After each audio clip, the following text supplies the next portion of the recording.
ಕನ್ನಡ ಕಿರುತೆರೆಯ ಪಾರು ವಧು ಸೀರಿಯಲ್ನಲ್ಲಿ ನಾಯಕಿ ಡಿವೋರ್ಸ್ ಲಾಯರ್ ವಧು ಚಿಕ್ಕಪ್ಪನ ಪಾತ್ರದಲ್ಲಿ ನಟ ಶ್ರೀಧರ್ ಅವರು ಅಭಿನಯವನ್ನು ಮಾಡಿದ್ದಾರೆ.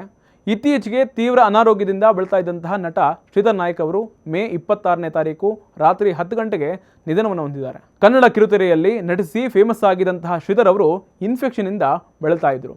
ಹೀಗಾಗಿ ಅವರ ಚಿಕಿತ್ಸೆಗೆಂದು ಸಹಾಯ ಮಾಡುವಂತೆ ಸಾಕಷ್ಟು ಜನ ನಟ ನಟಿಯರು ಮನವಿ ಮಾಡಿಕೊಳ್ತಾ ಇದ್ರು. ಆದರೆ ಗುರುತೇ ಸಿಗದಷ್ಟು ಬದಲಾಗಿ ಬೆಡ್ ಮೇಲೆ ಮಲಗಿಕೊಂಡಿದ್ದಂತಹ ನಟನನ್ನು ನೋಡಿದಂತಹ ಅಭಿಮಾನಿಗಳಿಗೆ ಶಾಕ್ ಕೂಡ ಎದುರಾಗೋಗಿತ್ತು. ಈಗ ಶ್ರೀಧರ್ ಅವರು ಚಿಕಿತ್ಸೆ ಫಲಕಾರಿಯಾಗದೆ ಕೊನೆಯುಸಿರನ್ನು ಎಳೆದಿದ್ದಾರೆ. 47 ವರ್ಷ ವಯಸ್ಸಿನ ನಟ ಬೆಂಗಳೂರಿನ ಹೆಬ್ಬಾಳದ ಬ್ಯಾಪ್ಟಿಸ್ಟ್ ಆಸ್ಪತ್ರೆಯಲ್ಲಿ ಸಾವನ್ನಪ್ಪಿದ್ದಾರೆ. 1978ರಲ್ಲಿ ಜನಿಸಿದಂತಹ ಶ್ರೀಧರ್ ಅವರು ಪಾರು ಧಾರಾವಾಹಿಯಲ್ಲಿ ಆದಿಯ ಚಿಕ್ಕಪ್ಪನ ಪಾತ್ರವನ್ನು ಶ್ರೀಧರ್ ಅವರು ಮಾಡಿದರು. ಅಷ್ಟೇ ಅಲ್ಲದೆ ಮಂಗಳಗೌರಿ ಸೇರಿಕೊಂಡು 40ಕ್ಕೂ ಹೆಚ್ಚಿನ ಸೀರಿಯಲ್ನಲ್ಲಿ ಅಭಿನಯವನ್ನು ಮಾಡಿದರು. ಸುದೀಪ್ ನಟನೆಯ ಮ್ಯಾಕ್ಸ್ ಚಿತ್ರದಲ್ಲಿ ಅವರು ಕೂಡ ನಟನೆ ಮಾಡಿದರು. ಈಗ ಅವರ ನಿಧನದ ಸುದ್ದಿ ಕೇಳಿ ಅಭಿಮಾನಿಗಳು ಸಾಕಷ್ಟು ನೋವನ್ನು ಅನುಭವಿಸ್ತಾ ಇದ್ದಾರೆ.